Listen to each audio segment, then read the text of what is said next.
American राष्ट्रपति Donald Trump ने Iran को एक डेडलाइन दी थी और इस डेडलाइन को अब खत्म होने में सिर्फ कुछ ही घंटे बचे थे। शाम के 5:36 पर ट्रंप अपने सोशल मीडिया प्लेटफॉर्म पर लिखते हैं, अगर ईरान ने डेडलाइन खत्म होने तक स्ट्रेट ऑफ हॉर्मूज को नहीं खोला तो आज रात पूरी ईरानियन सिविलाइजेशन खत्म हो जाएगी, जो फिर कभी वापस नहीं आएगी।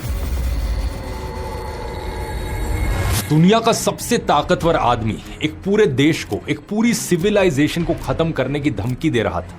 हर कोई ये पढ़कर दंग रह गया। पूरी दुनिया के लीडर्स ये समझने की कोशिश कर रहे थे कि ट्रंप ईरान के खिलाफ आखिर क्या करने जा रहे हैं। क्या ये इशारा एक न्यूक्लियर बॉम्ब की तरफ था? बहुत से लोगों को उस रात सच में लगा था कि अमेरिका ईरान के ऊपर एक न्यूक्लियर बॉम्ब गिरा देगा। सीज फायर होने की कोई संभावना नजर नहीं आ रही थी। लेकिन तभी ट्रंप की डेडलाइन खत्म होने से सिर्फ 90 मिनट पहले अचानक से ईरान और अमेरिका के बीच 2 हफ्ते का सीज फायर हो जाता है। हालांकि इसके बाद अमेरिका और ईरान के बीच हुई पीस टॉक्स फेल हो गई और ट्रंप ने ईरानियन पोर्ट्स का नेवल ब्लॉकेड शुरू कर दिया। लेकिन 17 अप्रैल को एक और ट्विस्ट देखने को मिला। अचानक से ईरान कहता है कि स्ट्रेट ऑफ हॉर्मूज को सभी कमर्शियल वेसल्स के लिए खोल दिया गया है और अगले ही दिन ईरान यू टर्न ले लेता है और कहता है कि स्ट्रेट ऑफ हॉर्मूज अब बंद है। इसके थ्रू पास कर रही कार्गो शिप्स पर फायरिंग भी करी जाती है। आइए समझने की कोशिश करते हैं इस अजीबोगरीब वॉर में आखिर चल क्या रहा है। नमस्कार दोस्तों, दुनिया बड़ी तेजी से बदल रही है। आज न्यूक्लियर वॉर की धमकी, कल सीज फायर और परसों ब्लॉकेड। जो लोग इस बदलती दुनिया के साथ अपडेट नहीं रहेंगे वो पीछे रह जाएंगे।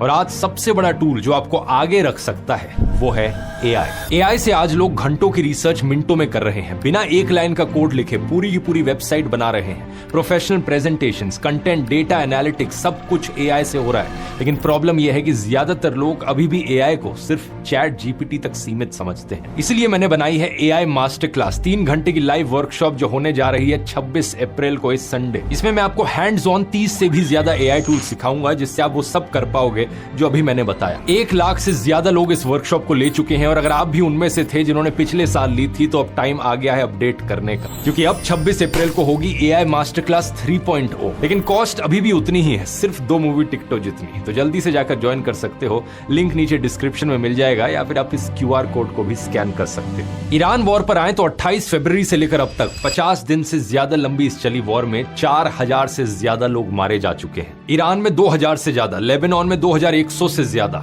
इजराइल में 26 और 13 अमेरिकन सोल्जर्स भी मारे जा चुके हैं। ये नंबर मेरे लिए बोलते वक्त और आपके लिए सुनते वक्त सिर्फ एक डेटा पॉइंट लगता है, लेकिन असलियत में सोचकर देखो दोस्तों, 7000 से ज्यादा परिवारों की जिंदगियां हमेशा के लिए तबाह हो गई। लाखों लोगों को अपने घर छोड़ने पड़े हैं और सवाल ये कि किसके लिए, क्या मिला इस सबसे।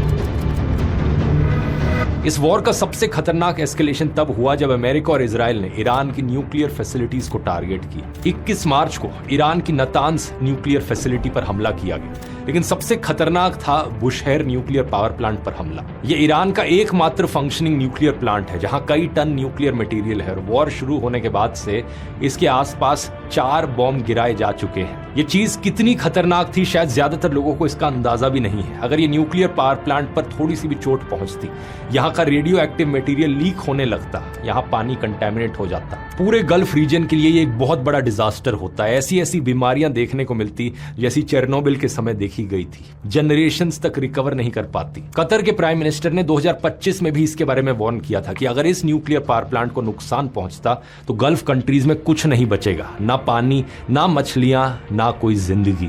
If that were blown up and nuclear material wound up in the water, since it's right on the water, what would happen to the water? This will be basically entirely contaminated. No water, no fish, no nothing. इस पूरे nuclear drama के बीच जो actual turning point था वो 3 अप्रैल को देखने को मिला और इसने ट्रंप के हर एक दावे को झूठा साबित कर दिया। ट्रंप लगातार दावा कर रहे थे कि अमेरिका को ईरान के आसमान में टोटल एयर डोमिनेंस है। We won. Okay. They are militarily defeated. कि ईरान हार चुका है, कि वॉर ऑलमोस्ट खत्म हो चुकी है। लेकिन 3 अप्रैल को ईरान ने अमेरिका का एक F-15E strike eagle fighter jet गिरा दिया।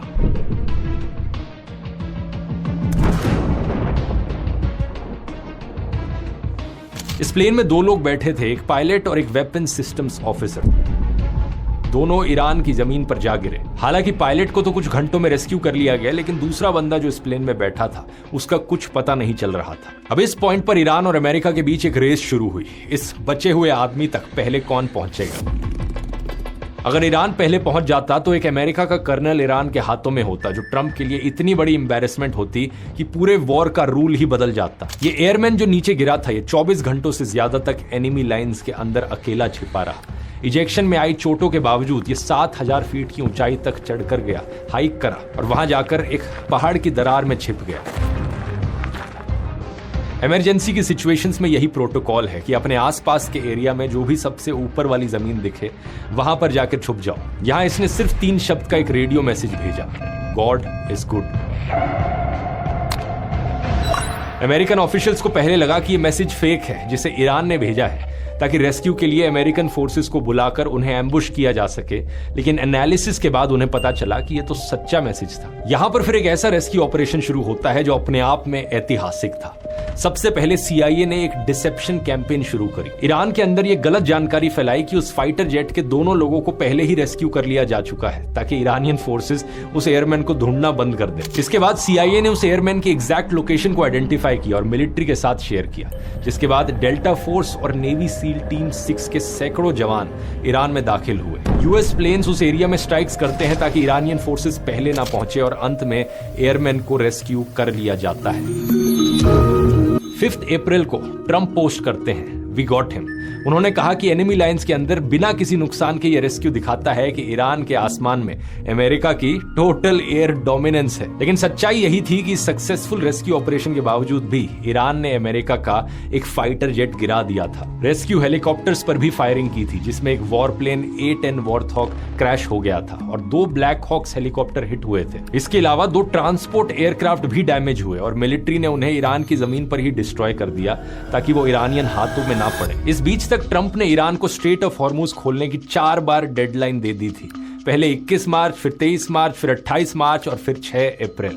ईरान ने चारों को इग्नोर कर दिया। 7 अप्रैल तक जब कुछ भी काम ना आया तो ट्रंप ने सीधा गालियां देनी शुरू कर दी। मजाक नहीं कर रहा, इस पोस्ट को देखो, देखकर लगता है कि किसी 16 साल के बच्चे ने लिखी हो। Open the strait you crazy bastards और you'll be living in hell. Trump ने कहा कि डेडलाइन खत्म होने के बाद पावर प्लांट्स, ब्रिज, हर चीज को टारगेट किया जाएगा। Every power plant in Iran will be out of business, burning, exploding and never to be used again. लेकिन ईरान ने फिर भी स्ट्रेट ऑफ हॉर्मुज नहीं खोला। ये वही दिन था दोस्तों जिस रात ट्रंप ने वो पोस्ट किया जिसने पूरी दुनिया को हिलाकर रख दिया। Today a whole civilisation will end, one that will never come back. I don't want this to happen, but perhaps this is how it will be. Trump ने ये तक कहा कि ये वॉर क्राइम नहीं होगा क्योंकि ईरानियंस एनिमल्स हैं। They're animals and we have to stop them and we can't let them have a nuclear weapon. पूरे देश के लोगों को ही डीह्यूमनाइज कर दिया, जानवर कह दिया। एमनेस्टी इंटरनेशनल का कहना था कि ये जेनोसाइड की धमकी के बराबर है। लीगल एक्सपर्ट्स ने कहा सिविलियन इंफ्रास्ट्रक्चर को जानबूझकर टारगेट करना इंटरनेशनल लॉ के तहत वॉर क्राइम है। UN Secretary General Antonio Guterres warned the US that attacking civilian infrastructure is banned under international law. Trump की डेडलाइन में कुछ ही घंटे बचे थे। मिडिल ईस्ट में कई देशों की एम्बेसीज ने अपने सिटीजन्स को सेफ हार्बर लेने के लिए वार्निंग इशू कर दी थी। पूरी दुनिया एक ऐसे वॉर के कगार पर थी जो आज तक कभी नहीं देखी गई थी। डेडलाइन खत्म होने से पहले ही यूएस ने खार्ग आइलैंड, जहां से ईरान का 90% ऑयल एक्सपोर्ट होता है,